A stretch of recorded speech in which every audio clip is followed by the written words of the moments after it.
Assalamualaikum warahmatullahi wabarakatuh. Waalaikumsalam warahmatullahi wabarakatuh. Kita ketemu lagi pasca Lebaran. Saya mengucapkan minal aidin wal faizin, mohon maaf lahir dan batin, gitu ya. Langsung aja menyikapi terkait dengan mata kuliah NGO kemarin. Kalau nggak salah bahkan wilayah presentasi terkait dengan pertukaran sosial punyanya Interblog gitu. Saya harap merefleksikannya jangan semata-mata terkait dengan karyawan, pekerja dan lain sebagainya, akan tetapi dihubungkan antara lembaga dengan lembaga. Merefleksikannya seperti itu. Kalau di sini adalah lembaga pemerintah dengan lembaga non pemerintah, bukan semata-mata saya adalah karyawan nih, ketika bos saya mengasih fee itu, fee-nya besar, ya tugasnya bos itu akan saya laksanakan, bukan lagi individu dengan individu, tapi kelompok dengan kelompok. Sampai masih ingat terkait dengan 9 proposisi ini. Satu, apa bukan bilang 9 proposisi pertukaran sosial.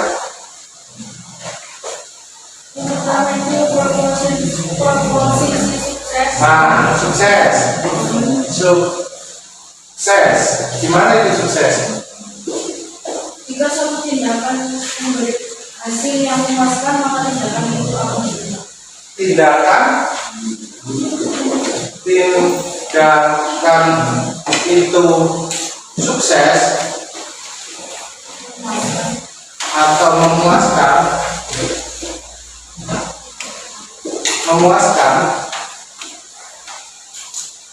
maka tindakan itu akan berhasil. maka tindakan itu akan diulang. Nah,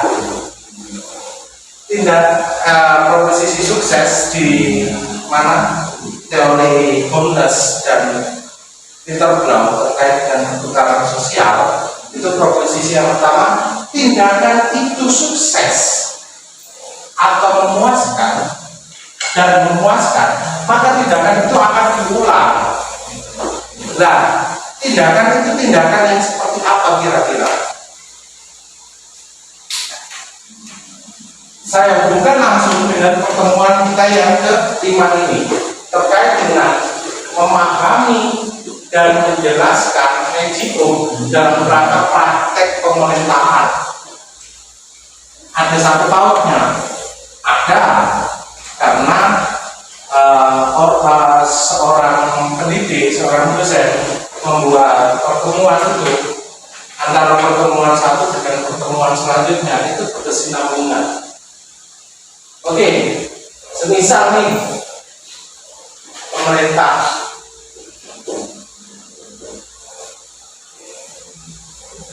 ini ada non NGO. Ketika pemerintah mengadakan musrenbang, tahu musrenbang apa?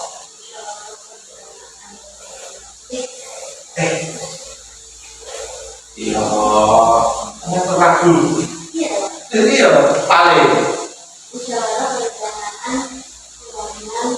DRT. Kalau dalam zamannya Pak Harto dulu ada Babelita. Nah, di situ mengundang, pasti pemerintah ini mengundang beberapa elemen. Sampai tahu lah, elemen itu sampai juga saya harap tahu terkait dengan peta helix. Tahu nggak peta helix? Ada 7 unsur, 7 aktor yang terlibat. Yang pertama pastinya pemerintah. Yang kedua akademisi. Yang keempat yang pemerintah, akademisi, terus media, setelah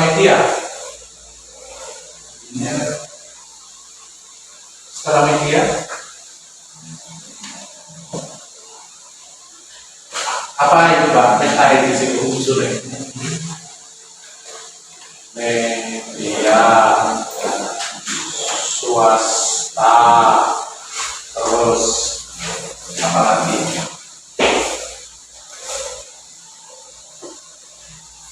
Media, swasta, akademis,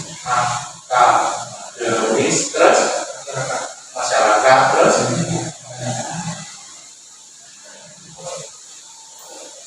ada peta itu kan 7 loh.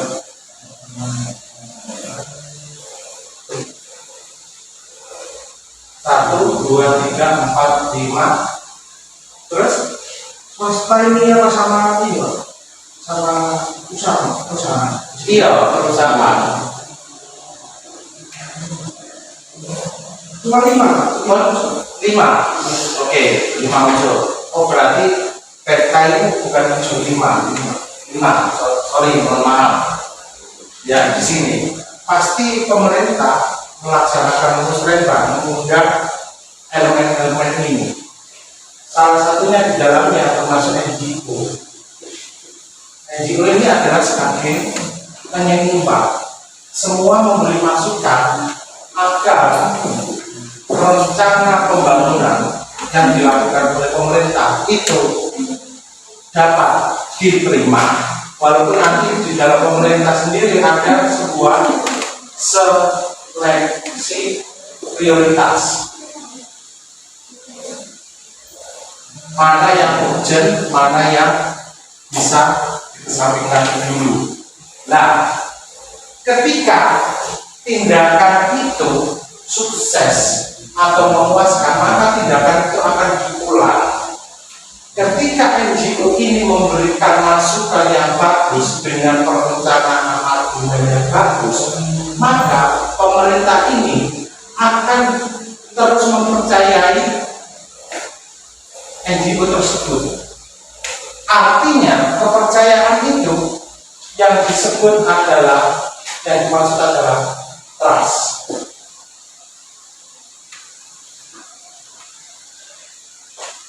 Trust itu kan kepercayaan dong. Ya, betul enggak? Nah, disitulah hubungan perputaran sosial dengan memahami dan menjelaskan NGO dalam kerangka praktek pemerintahan. Ya seperti ini wujudnya, memberi masukan. Masukannya oke, argumennya oke, maka menjadi membangun sebuah trust untuk kemajuan bersama di dalam pemerintah. Oke, proposisi yang kedua apa Mbak? Stimulus.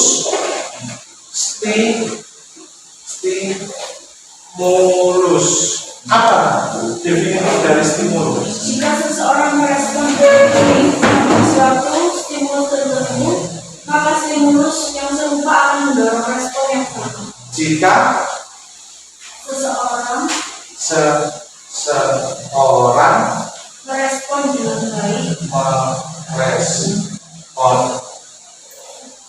dengan baik pada suatu stimulus tertentu, maka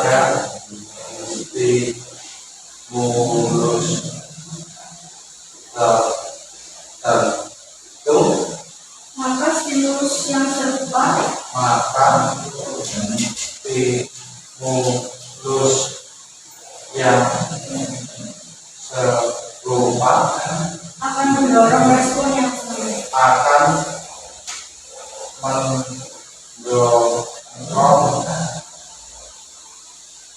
respon yang sama. Yang sama. Oke.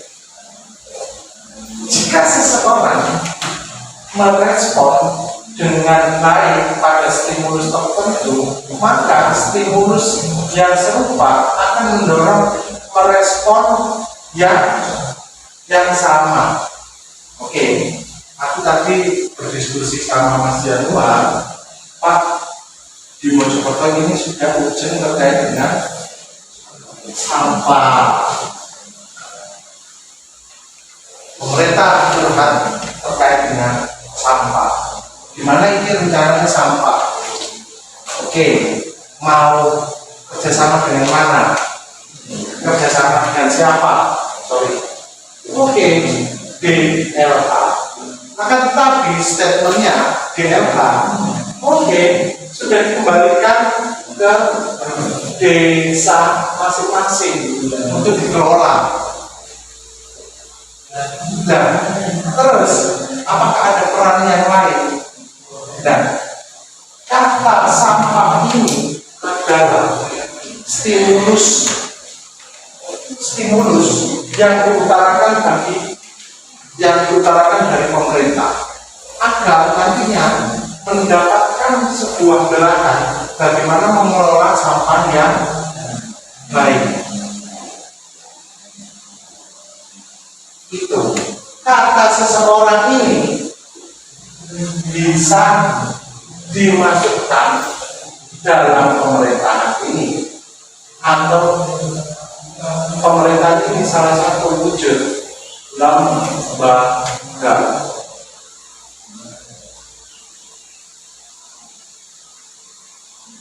Ada yang ditanyakan?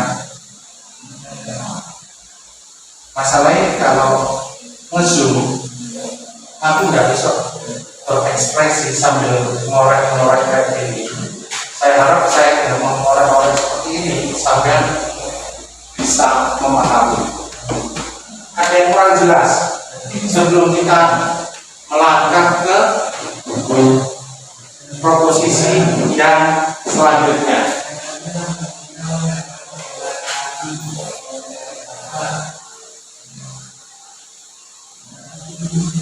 Oke, proposisi yang ketiga apa Mbak? Proposisi nilai. Nilai itu apa? Semakin tinggi nilai suatu imbalan, Makin tinggi nilai suatu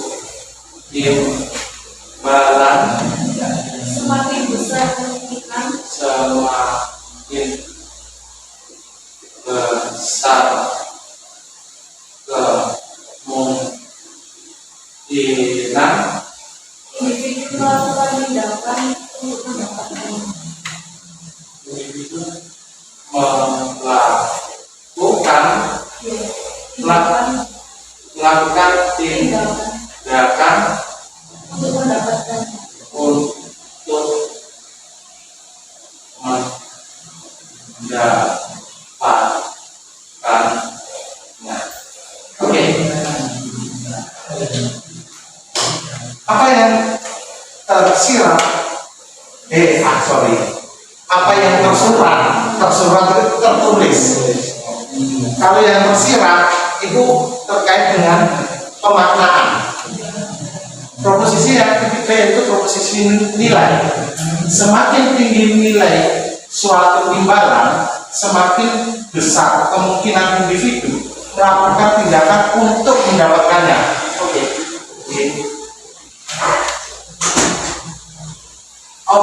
Kira-kira apa yang dimaksud nilai di sini? Apakah semata-mata cuan atau nilai yang lain?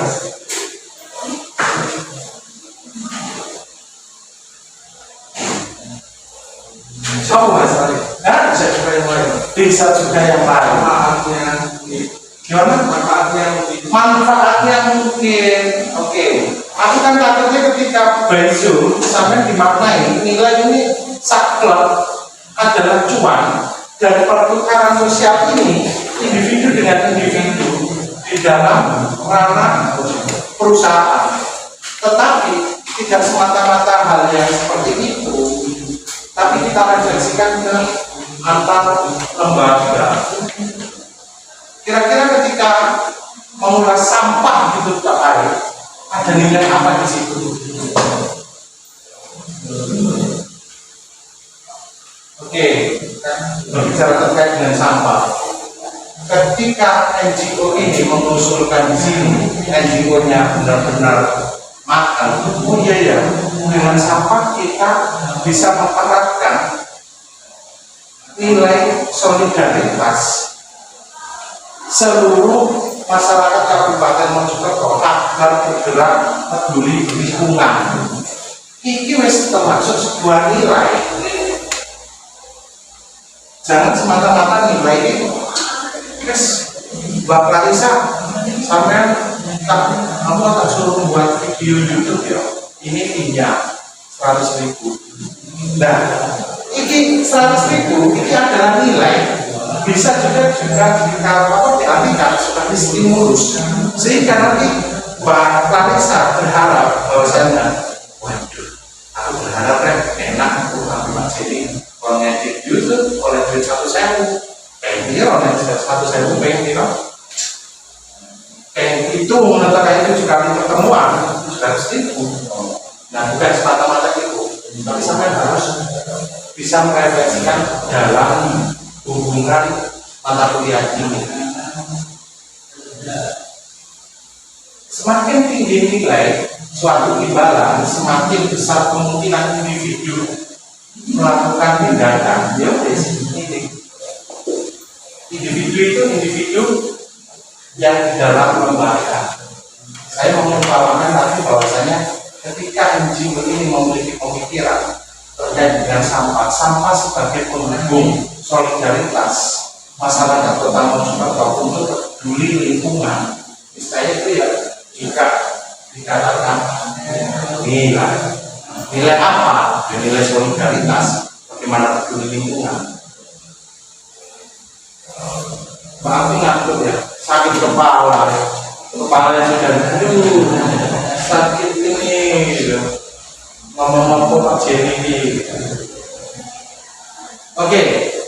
Ada yang ditanyakan?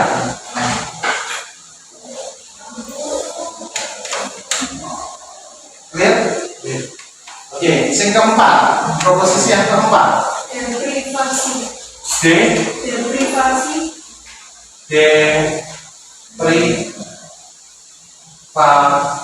Apa ini? Hah?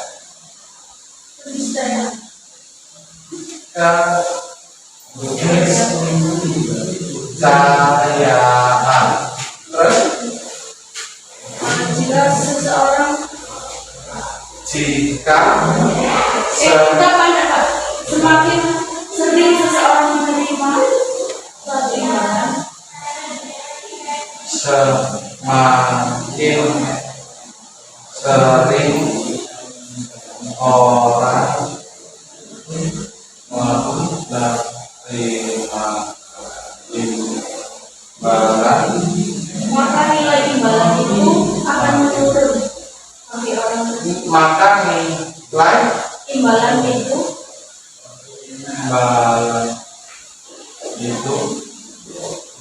turun. akan menurun bagi orang tersebut.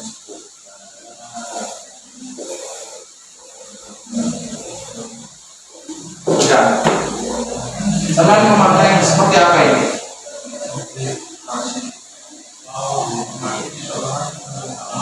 Deprivasi atau keniscayaan.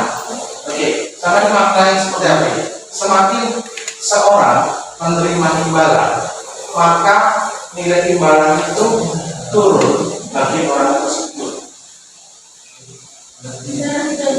Ya? Iya, tapi refleksikan dengan hal ini loh. Nah, sampai bisa merefleksikan ini Beliau mata kuliah ini bukan berarti Pak saya lolos Pak, berarti saya akan ikut beliau setiap pertemuan. No, nggak seperti itu sudah. Iya, ayo. Kan saya kasih contoh ya, aku senang banget, aku bantu ya. Kalau saya ambil dari ormas, Ormas saya nggak apa-apa. misalnya ormas itu sering mendapat hibah dari Kementerian Sosial. Lama-lama itu nilai simbolik hibah itu menurun dan ormas itu mulai menuntut bekerja sama dengan yang lain seperti pelibatan dalam perumusan kebijakan. Nah, ya, kurang lebih seperti itu. Iya, memang seperti itu. Iya Mbak, diulangi pelan-pelan. Ormas sering mendapatkan hibah. Ormas sering mendapatkan hibah, terus dari Kementerian Sosial. dari Mensos, terus Lama-lama nilai simbolik hibah itu menurun dan ormas mulai menuntut untuk bekerja sama dengan yang lain. iya, yaitu semakin nilainya yang diberikan pemerintah sudah menurun, maka dia tidak akan datang lagi dalam musrenbang. Bisa juga nanti trustnya akan semakin menghilang, atau bisa-bisa akan memperkeruh, membuat perilaku yang itu apa ya, penolakan yang itu gencar-gencarnya. Semua kebijakan pemerintah itu yang dibuat dalam perencanaan pembangunan maka akan dimentahkan. Nah, itu adalah wujud pertukaran sosial dalam proposisi yang keempat. Mbak Nabila, ini adalah sebuah stimulus. Saya harap sampai untuk yang lain nanti biar lebih giat mendapatkan nilai ini. Nah, ini kan pertukaran sosial. Ketika saya memberi stimulus, Mbak Nabila atau seluruh mahasiswa merespon, saya akan memberikan sebuah imbalan. Ingatkan saya Mbak ketika nanti tulis B atau C, Pak saya masih mendengar Pak, imbalannya mana? Oke. Terus Proposisi agresi. Oke, agresi. Agresi seperti apa Mbak? Ketika hasil dari suatu tindakan tidak sesuai harapan. Ketika Hasil dari suatu tindakan hasil suatu tindakan tidak sesuai harapan. tidak sesuai harapan, maka individu bisa bereaksi negatif. Bisa bereaksi negatif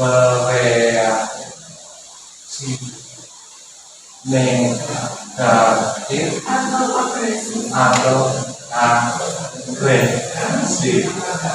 Ini kelihatannya hampir sama seperti yang saya katakan tadi. Apa yang menjadi pembeda yang keempat?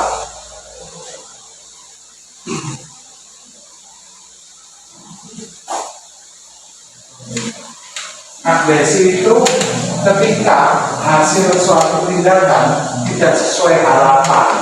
Oh, nggak sesuai harapan, ya maka akan menjadi agresi sehingga rasa trust itu, kepercayaan itu sudah hilang. Hampir sama tapi beda. Bedanya di mana? Itu kan dia sudah dia sudah diberikan harapan, tapi harapan itu kayak berkurang. Tapi kalau agresi itu dia itu belum dikasih harapan, tapi ternyata harapan ini tuh nggak nyampe gitu. Ya jadi kalau depresi itu dia sudah dikasih harapan, kalau agresi itu dia belum dikasih harapan, tapi harapannya itu udah hilang duluan.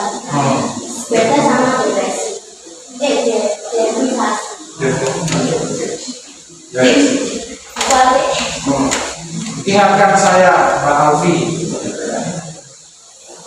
Nah iya, kata-kata itu ingatkan saya, berarti menuju ke sini. Nilai ini masih berlaku. Oke. Terus proposisi yang ke-6, monggo, Mbak Nabila. Pertukaran tidak setara. Pertukaran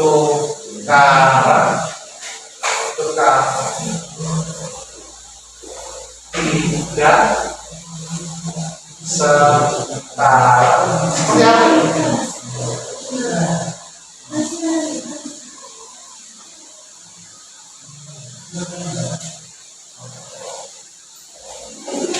apa? Pertukaran sosial menciptakan kewajiban dan ketergantungan. Pertukaran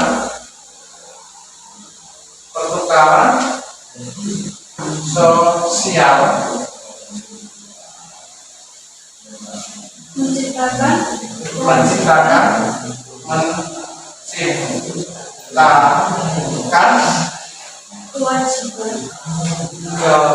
Kewajiban dan ketergantungan. Terus dalam interaksi sosial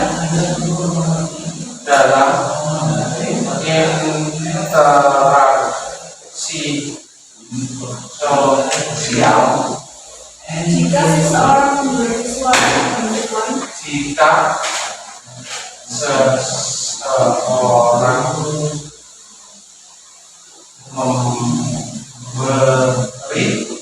suatu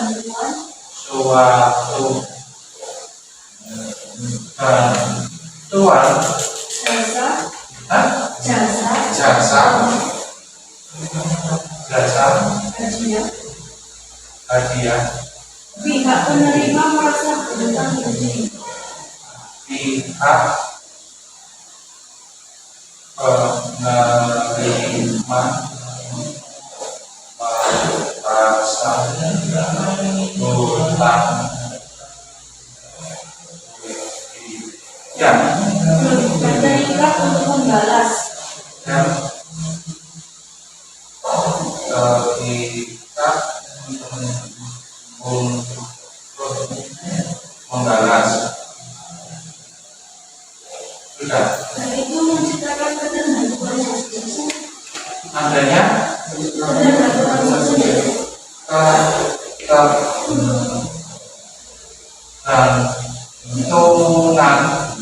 ketergantungan sosial. Sudah.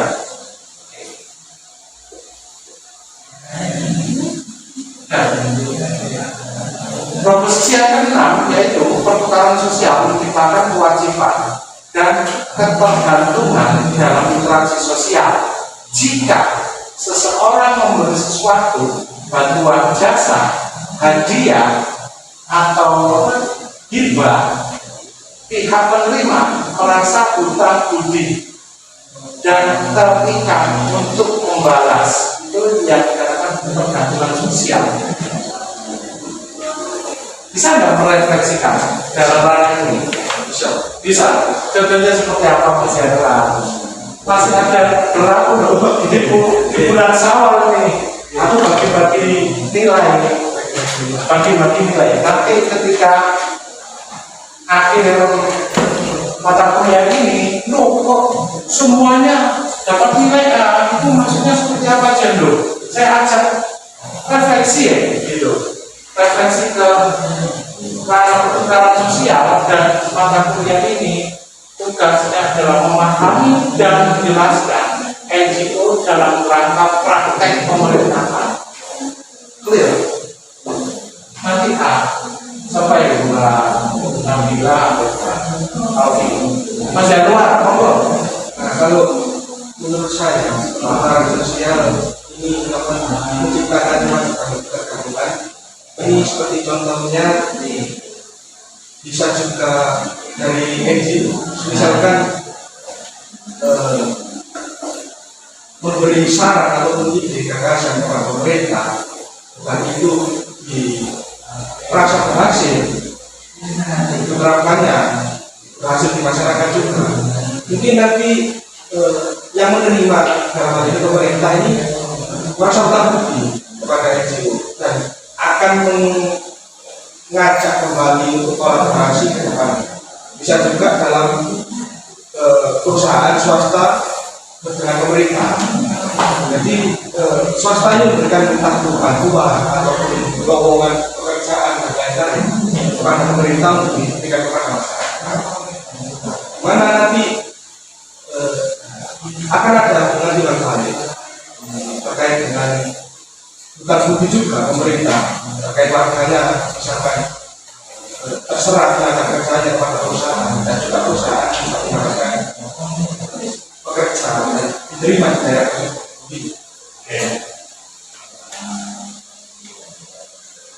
Bisa ditangkap nggak, teman-teman? Bisa ya? Bisa ya, clear. Oke, pidana. Mereka tahu. Terus proposisi kurang 9 proposisi ya? Iya. Oke, 7. Ketimpangan dalam pertukaran Ketimpangan dalam pertukaran dalam pertukaran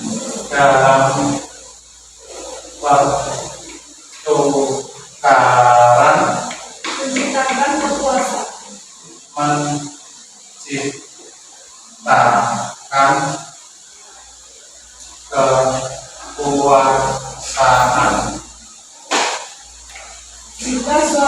jika satu pihak lebih mampu memberi manfaat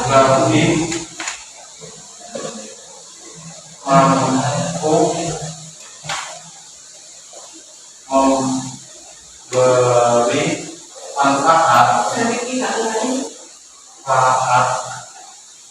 daripada pihak lain pada pihak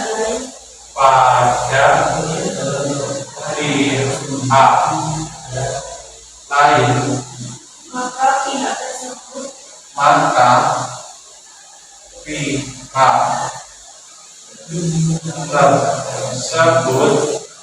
memiliki kekuatan sosial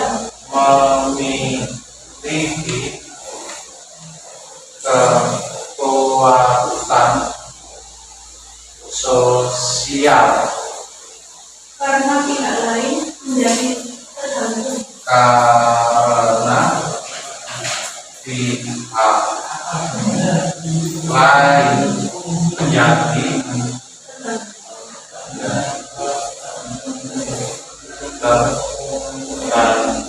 Sudah. Oke. Poin yang ke-7 yaitu ketimpangan dalam pertukaran menciptakan kekuasaan. Jika satu pihak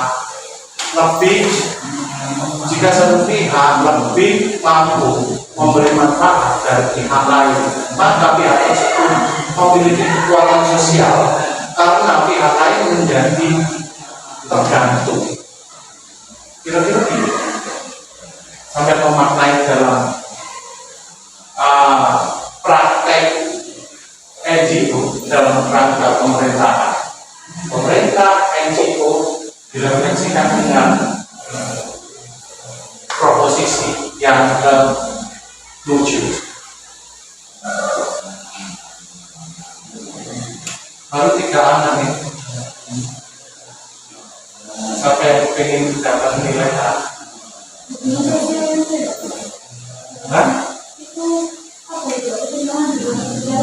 Ketimpangan dalam pertukaran menciptakan kekuasaan. Jika satu pihak lebih mampu memberi manfaat daripada pihak lain, maka pihak tersebut memiliki kekuatan sosial karena pihak lain menjadi tergantung. Dan ini uripnya tergantung lain. Kalau mungkin dari saya, Oke, ini seperti permasalahan terjadi akhir-akhir ini kemarin itu ada kecamatan di daerah Jombang, kecamatan Kampung itu seluruh KT melakukan demo kepada LSM maupun mahkamah. Alasannya mengganggu jalannya tugas dari seorang kanjeng. Nah, kalau dalam hal yang poin ke-7 terkait ketimpangan ini, saya bisa menggambarkan bagaimana kekuasaan jika satu pihak lebih mampu memberi manfaat, dan manfaat ini dari pihak lain, maka kekuatan sosial ini saya gambarkan sebagai trust atau kepercayaan sosial. Jika satu pihak memiliki kekuatan sosial, nah, pihak lain menjadi tergantung. Jadi yang tergantung ini saya gambarkan masyarakat, antara entah itu percaya kepada pemerintah ataupun NGO. Jika satu pihak itu mampu memberi manfaat kepada masyarakat, maka masyarakat akan memiliki maka salah satu halnya dari pemerintah atau NGO ini memiliki kekuatan sosial, ini trust atau kepercayaan. Jadi pihak masyarakat ini akan lebih percaya dari salah satu sesuatu. Soalnya kalau dibilang permasalahan yang di Jombang itu bisa diambil dua sisi. Ada juga apa yang dilakukan NGO ini juga benar. Pemerintah juga kadang ada oknum dari NGO ini yang niatnya memang mengganggu untuk mendapatkan sesuatu yang dikerjakan. Jadi saya gambarkan konstitusi ini yaitu pihak yang menciptakan, pihak yang lebih mampu memberi manfaat, dalam hal ini pemerintah atau NGO, itu memiliki kekuatan sosial atau trust, karena pihak lain menjadi tergantung. Pihak lain ini saya gambarkan sebagai masyarakat akhirnya tergantung, entah itu percaya pada pemerintah atau tidak. Oke. Jadinya kedua belah pihak ini, pemerintah atau media, sehingga nanti masyarakat ini ketergantungan di mana gitu. Oh ini apa? Semisal nih pemerintah desa tergantung dengan media, karena nanti untuk membuat berita dan lain-lain minta tolong ya, padahal di balik layar di backstage itu sudah dibeli gitu, sehingga ini bisa mendapatkan ketergantungan terhadap pemerintah. Wah enak dari pemerintah desa gitu. Nah sehingga media ini menjadi kuat di mata masyarakat ketimbang pemerintah gitu. Nah ketika hal ini diterapkan, maka ya akhirnya pemerintah desa sudah tidak ada Tidak ada kontribusi. Iya, tidak ada haji ini lagi, wis dianggap sekarang kontribusi sama sekali gitu. Berarti ketergantungan ini adalah ketergantungan terhadap sifat, karakter, gitu kan? Iya enggak? Gimana teman-teman? Saya itu mikir kayak gini Pak, waktu ya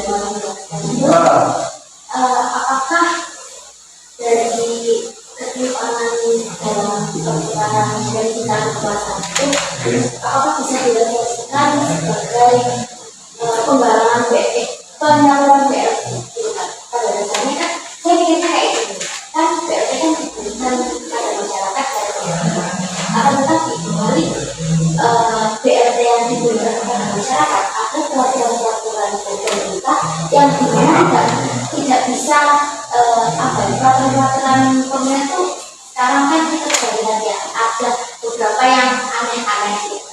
Jadi saya tuh mikir kayak apakah demi pemberian BLT itu untuk sokongan masyarakat dari pemerintah agar tidak itu kayak menyetujui akan hal peraturan dari pemerintah itu. Kalau saya mikirnya kayak gitu sih Pak. Iya. Apakah bisa direfleksikan seperti itu Pak?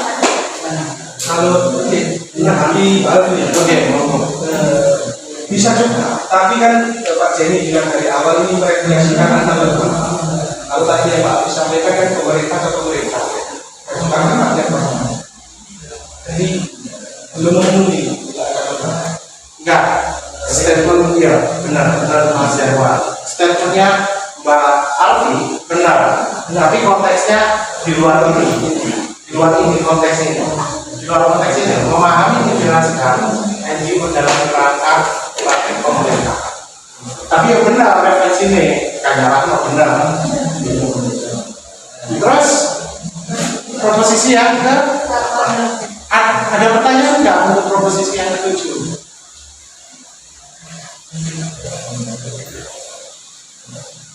Nggak clear? Clear. Oke. Untuk proposisi ke 8, Imbalan sosial imbalan sosial tidak selalu formal atau uang. tidak selalu formal atau Uang. uang mudah. Imbalan dalam pertukaran sosial tidak harus materi. Imbalan pertukaran sosial tidak harus Materi. materi. Ya. Materi Bisa berupa pengakuan,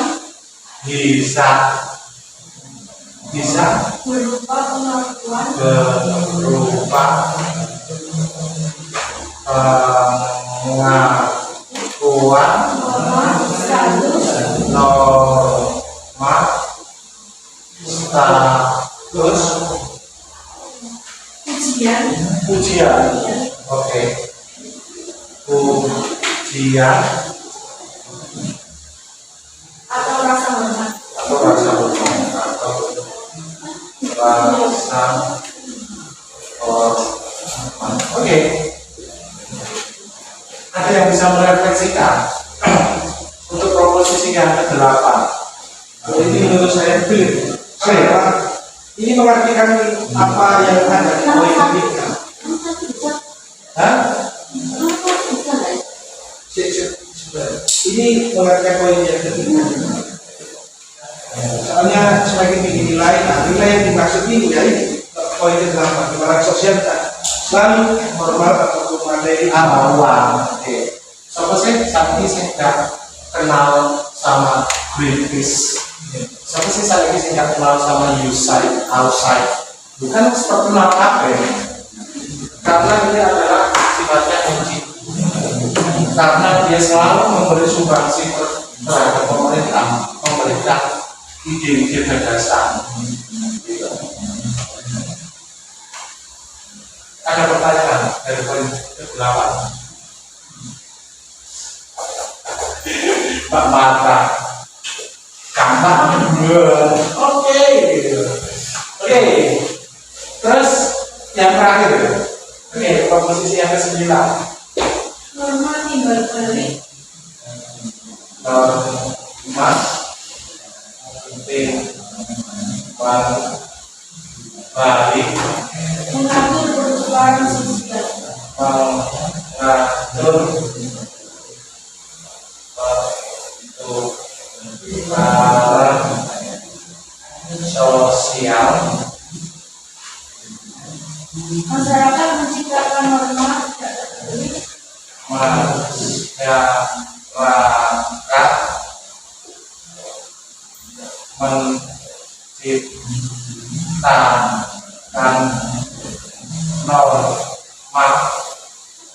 norma tidak tertulis, tidak tertulis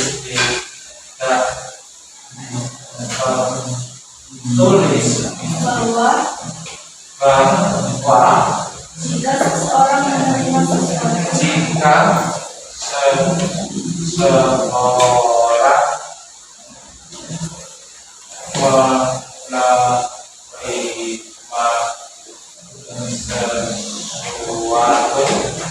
maka ia harus memberi kembali. maka ia akan memberi Kembali.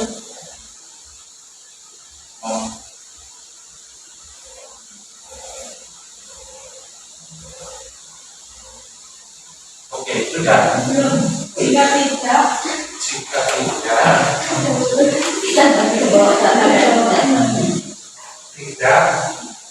dia bisa dianggap tidak sopan. dia bisa Enggak, tidak sopan. Atau tidak tahu mengaku. Udah, wes, tidak sopan. Tidak sopan itu multi tafsir. Paham? Untuk yang ke-9, masalah senyum-senyum. Dan ke-9, paham nggak? Norma 3 kali mengatur pertukaran sosial masyarakat di tata norma tidak tertulis bahwa jika seseorang menerima sesuatu maka ia akan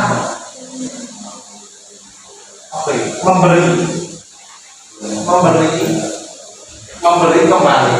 Jika tidak bisa dianggap sesuatu hal yang tidak sopan. Istilahnya seperti apa? Membantu teman. Saya membantu teman tanpa pamrih. Kayak membantu teman tanpa pamrih. Saya membantu saya tanpa pamrih untuk perasaan berhutang budi yang mendorong saya untuk membalas kebaikan itu. Bukan karena dipaksa, tetapi karena tanpa saja harus saya. Itu di konteks kayak ini.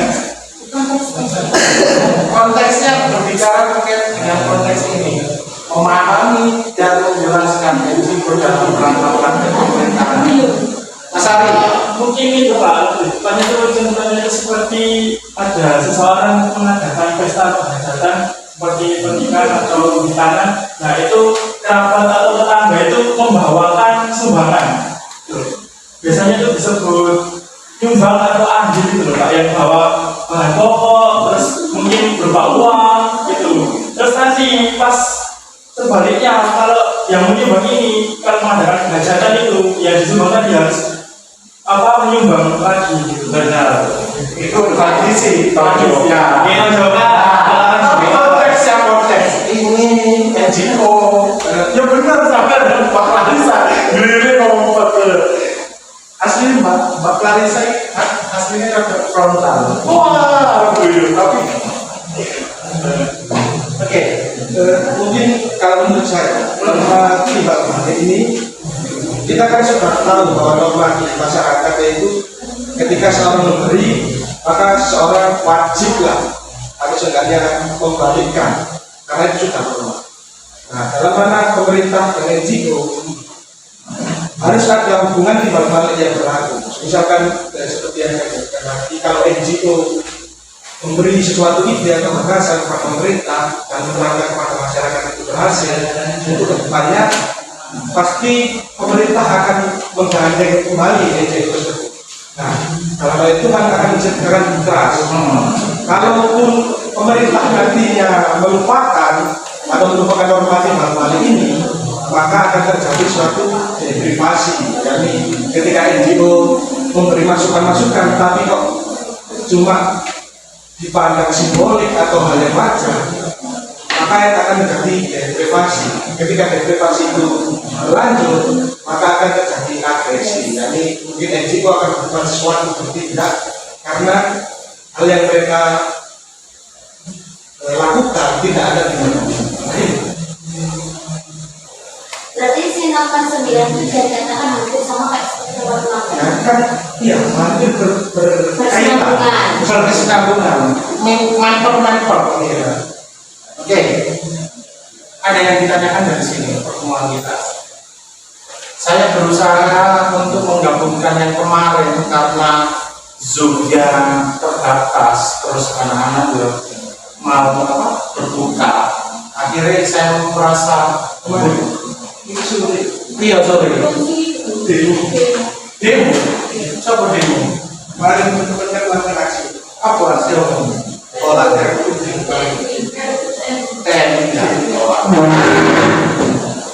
Terus hasilnya gini. kalau dari DPRD Kota Kabupaten sudah merespon, menandatangani yang kita utarakan, tapi katanya sih mau langsung dikirim. Nah, kemudian hari berikutnya setelah demo itu kok belum dikirim, terus teman-teman melakukan aksi di media sosial mengajarkan kalau kita demo katanya sudah di ACC dikirim, tapi nyatanya kok enggak, banyak omong kosong doang di DPRD. Terus setelah kita lakukan aksi ini, medsos itu akhirnya kirim. Oke, ini adalah penggabungan pertemuan yang kemarin dengan sekarang. Utang buktinya saya lunasi, utang, saya memiliki utang, saya lunasi, straight gitu, saya campur, saya akan merefleksikan, memahami, menjelaskannya itu dalam rangka praktek pemerintahan melalui perspektif pertukaran sosial, komunitas dan interblok. Oke, ada yang ditanyakan atau clear? Clear ya? Ada yang ditanyakan, ya wis. Untuk pertemuan besok minggu depan, kita lihat.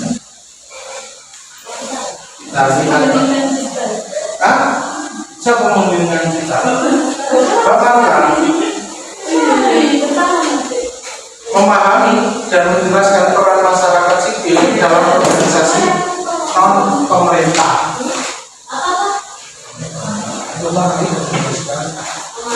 Memahami dan menjelaskan peran masyarakat sipil dalam organisasi non pemerintah. Saya Memahami dan menjelaskan peran masyarakat sipil dalam organisasi non pemerintah. memahami dan menjelaskan peran masyarakat sipil dalam organisasi non pemerintah. Oke. Saya menunjuk besok yang mempresentasikan adalah Mbak Clarissa dan Mas Ari. Saya harap sampai mempresentasikan sama halnya seperti saya menggunakan perspektif apa kalau bisa. Kalau nggak bisa, yo sampai cari baca artikel, tapi jangan semata-mata langsung menggunakan. Berikan saya ulasan secara komprehensif terkait dengan bla bla bla bla bla bla. Jangan itu. Oke. Kalau nggak ada yang dipertanyakan, nggak perlu ada yang dibahas. Saya akhiri pertemuan kita hari ini, kurang lebih saya mohon maaf. Wabillahi taufiq wal hidayah. Assalamualaikum warahmatullahi wabarakatuh. Waalaikumsalam warahmatullahi wabarakatuh.